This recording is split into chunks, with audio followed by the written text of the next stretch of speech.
Salam. Hace unos días hice un directo a través de mi perfil de Instagram donde expuse en abierto una consulta que se ha repetido con bastante frecuencia en los últimos 2 meses por parte de muchas personas, entre ellas también alumnos de las formaciones que yo hago y del programa de mentorización de alto valor 1 a 1 conmigo, ¿sí?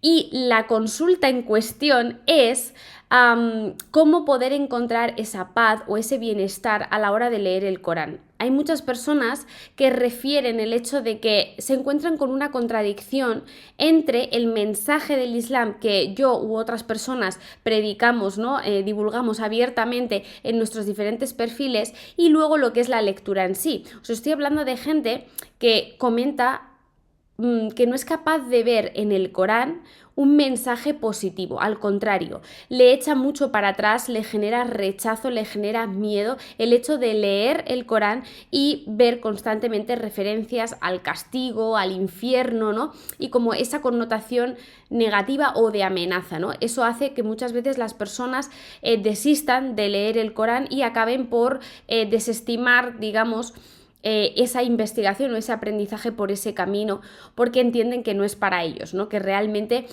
hay una contradicción.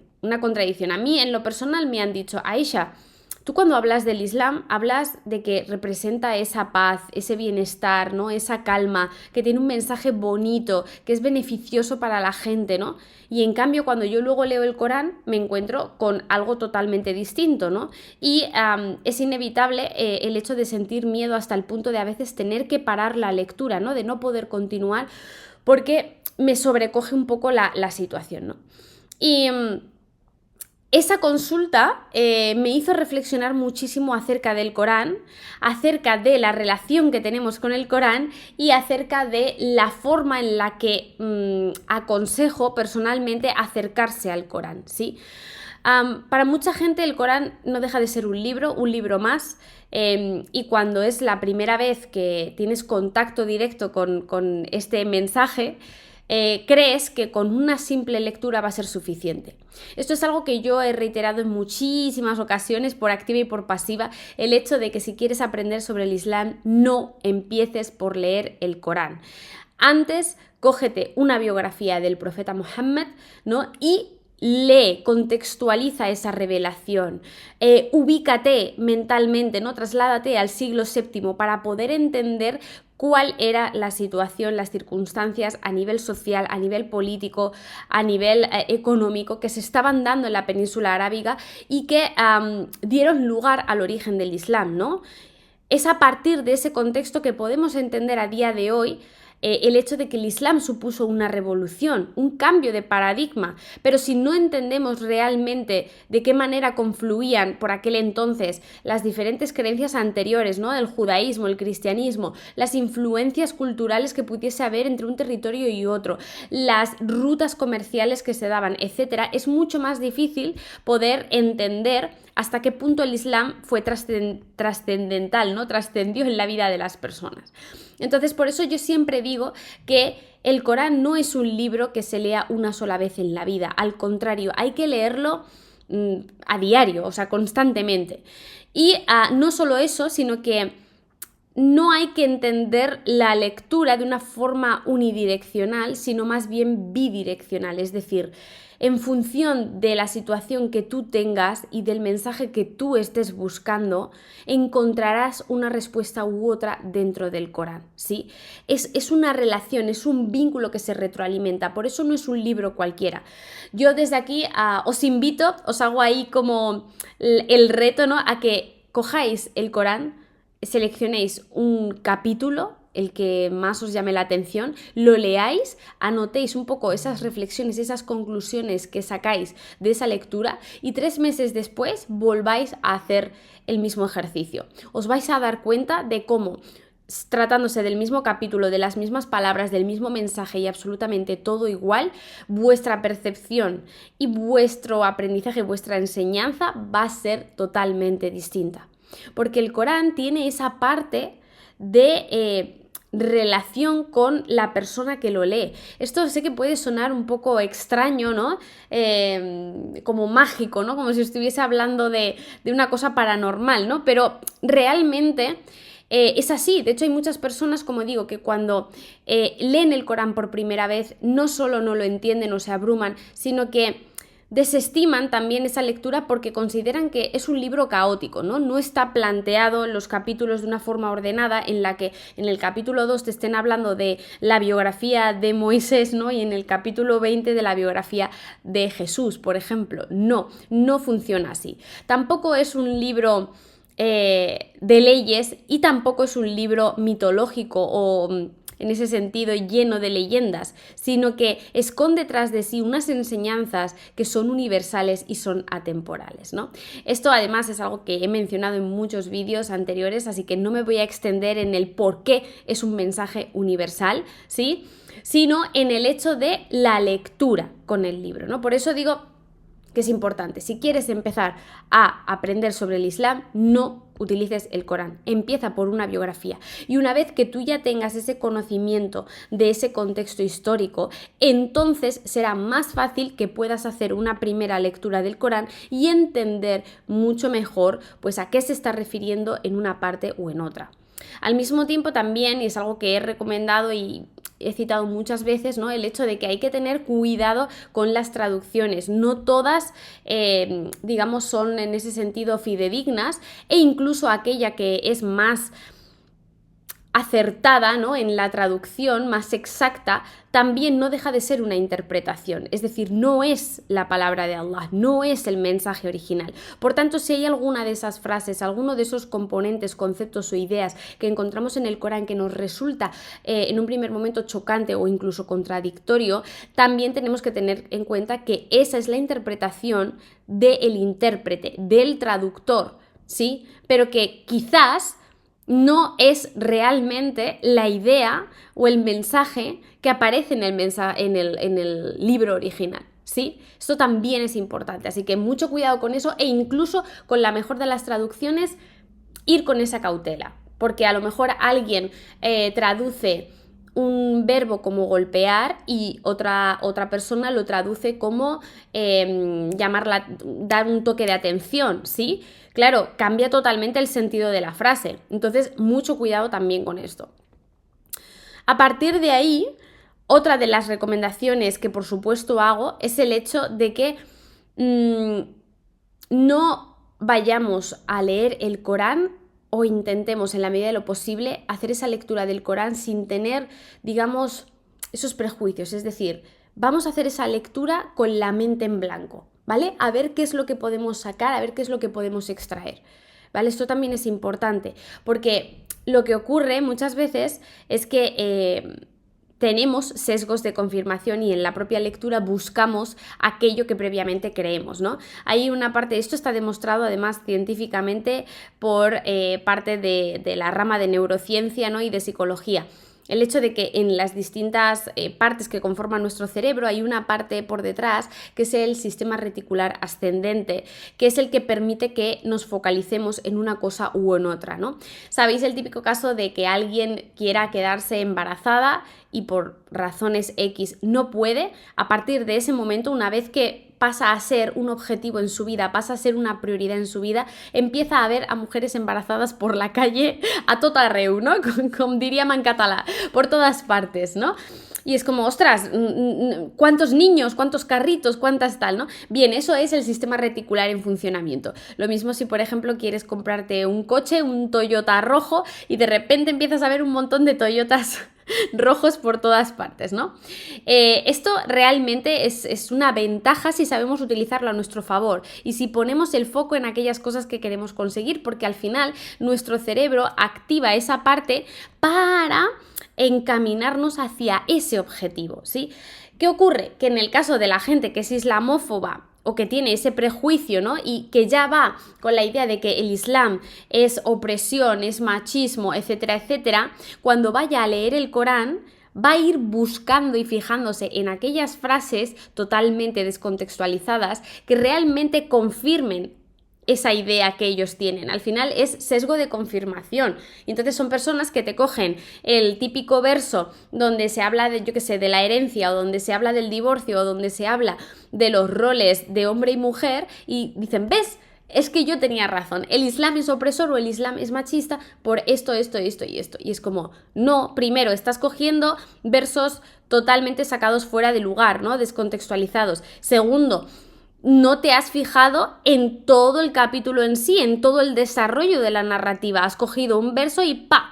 Esto es lo que me vale, ¿no? Pero a lo mejor ese verso tiene relación con uno anterior o con uno posterior, ¿no? Que forma parte de un mismo hilo conductor y de un mismo mensaje. Al final, el Corán tiene esa finalidad de ser, digamos, una enseñanza, una transmisión pedagógica, ¿sí? De ahí el hecho de que fuese revelado a lo largo de 23 años, de una forma progresiva, paulatina. Por tanto, no sirve de nada el coger un verso y sacarlo de lugar y a partir de ahí afirmar aquellos prejuicios que tú previamente tenías, ¿no? Entonces, por eso me refiero que el Corán al final, para cada persona, va a significar una cosa u otra en función también de la idea previa que nosotros tengamos. Así que a la hora de leer el Corán, intentemos en ese sentido tener la mente en blanco e ir desde la curiosidad, ¿sí? Desde el aprendizaje, desde la apertura. Es decir,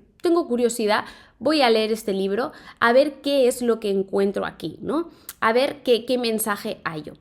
Y en eso también, y es el ejercicio práctico que compartí por el directo y que lo quiero también dejar por aquí, el hecho de, a la hora de leer el Corán, fijarse en el mensaje positivo.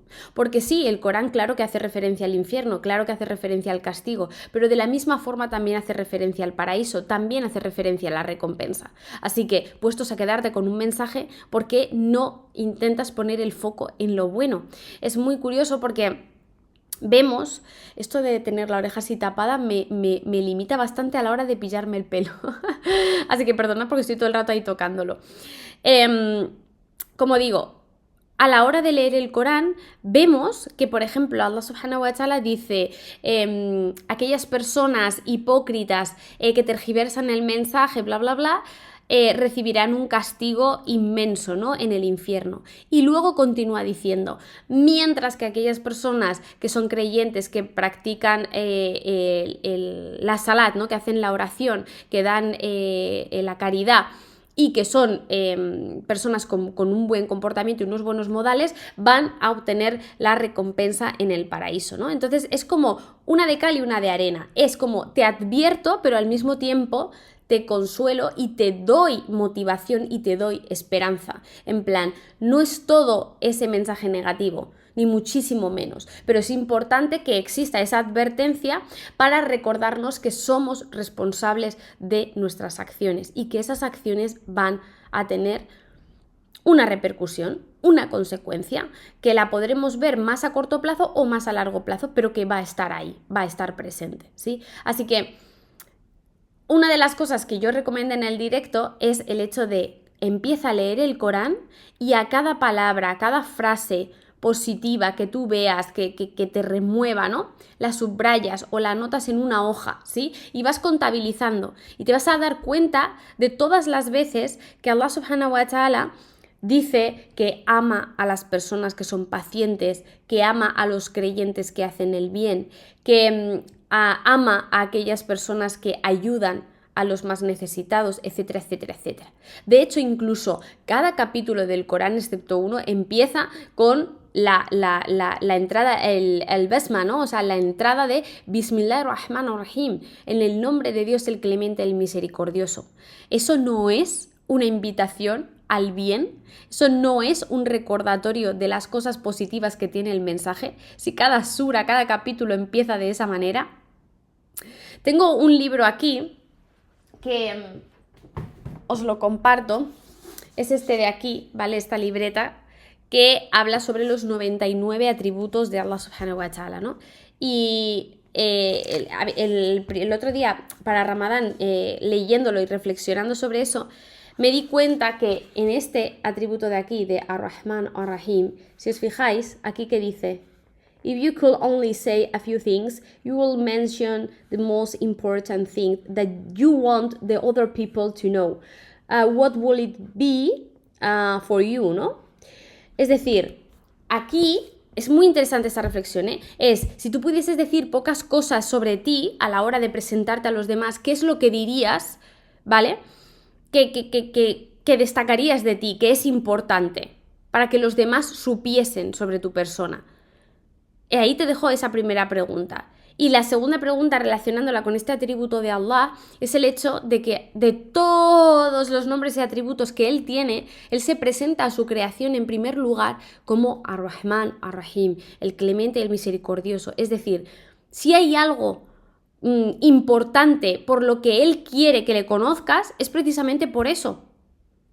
Y eso se refleja en cada inicio de cada capítulo del Corán, ¿sí? Entonces, partiendo de esa idea, no debería, en el mal sentido, darte miedo el que haya un castigo o el que haya un infierno, sino que más bien tu foco debería estar en hacer el bien, en trabajar como persona, en desarrollarte a nivel personal y espiritual, para, inshallah, tener esa recompensa que Allah promete, ¿sí?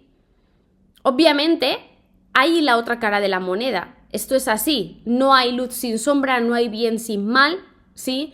No hay el vacío sin nada, o sea, sin el todo, no hay la calma y el orden sin el caos, ¿vale? Estamos hablando de un binomio, estamos hablando de dos cosas que deben coexistir, que son necesarias que coexistan, ¿sí? Pero eso no debe a ti nublarte el juicio o a privarte de saborear la dulzura del Islam, ¿sí? Siempre digo que el Islam es una joya que aún no se ha descubierto, ¿sí? Ese mensaje que encierra el Islam se nos ha perdido, se nos ha escapado, ¿no? Y nos perdemos en otras miles de cosas, ¿no?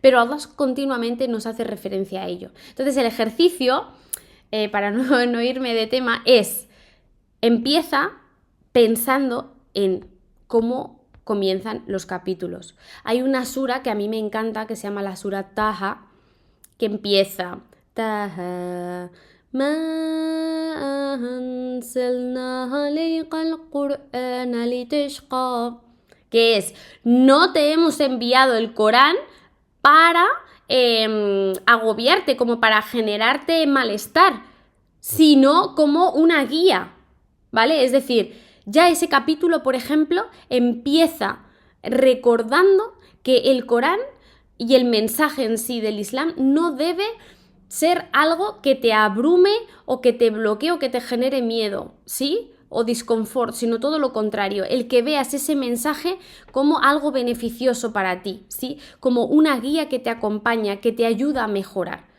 Pero igual que ese capítulo, hay otros, ¿vale? Entonces, por eso os digo, empezad analizando cómo empiezan estos capítulos, ¿sí? Luego, las referencias positivas que se hacen al paraíso, a la recompensa, a los creyentes que actúan haciendo el bien, etcétera, etcétera, etcétera.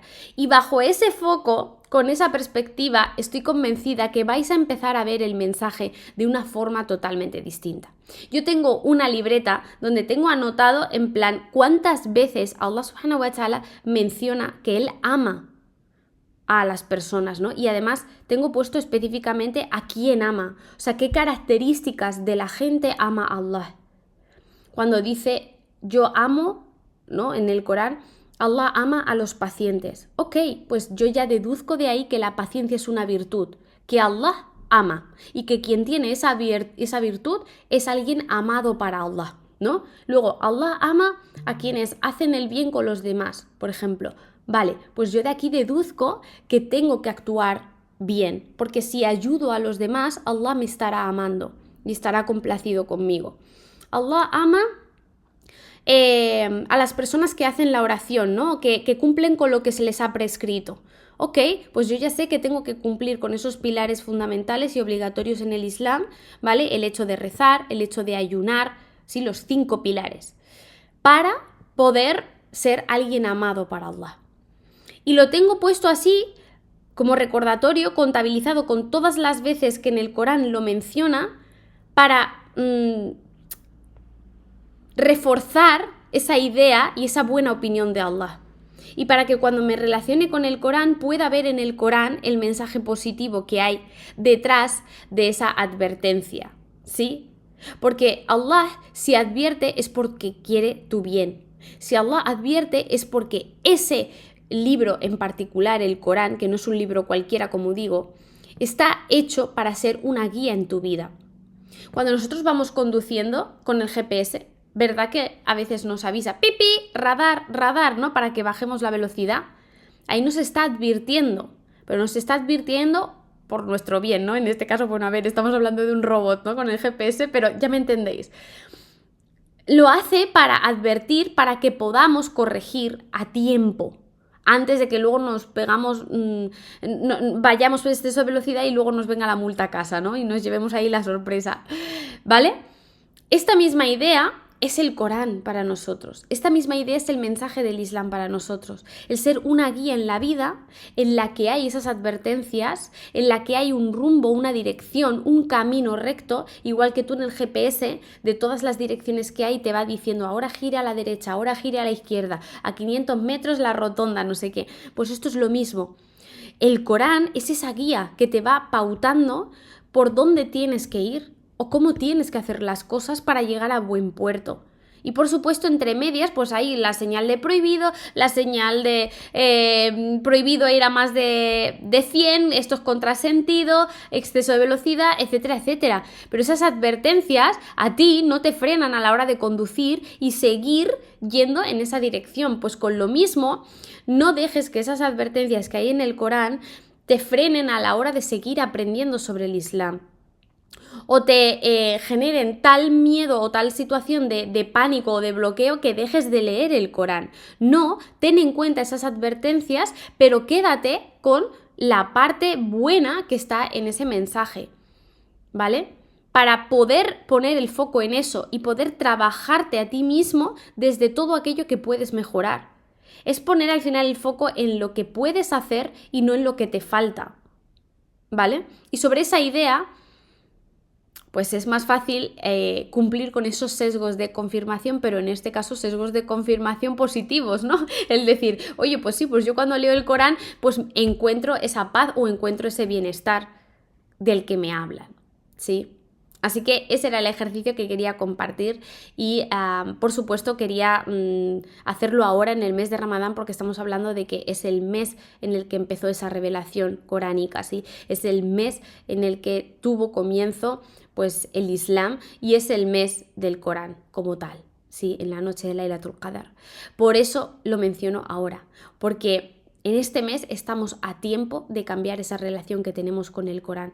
Estamos a tiempo de prestar atención a las cosas que son importantes. Y estamos a tiempo de extraer enseñanzas de esa guía que Allah subhanahu wa ta'ala nos ha hecho llegar. Hay mucha gente que se pone como objetivo ahora en Ramadán el poder leer el libro completo. Pero la pregunta real es, ¿qué enseñanzas extraes tú del libro?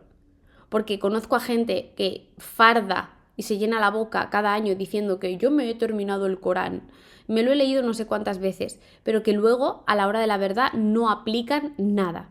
Así que es preferible que este mes de Ramadán en tu objetivo del Corán puedas leer menos capítulos, pero que esos capítulos impacten en tu vida. Porque nosotros no tenemos la capacidad de cambiar el Corán, ¿sí? No tenemos digamos, la potestad para cambiar el mensaje, pero el mensaje sí que nos puede cambiar a nosotros. Así que con esa idea te dejo para que durante este Ramadán puedas poner el foco en el Corán y empieces a tener una vinculación distinta con él. Espero que estés muy bien, que estés disfrutando de este mes, que veas a tu alrededor todas las bendiciones que tienes y por supuesto nos vemos aquí en el canal con otros vídeos.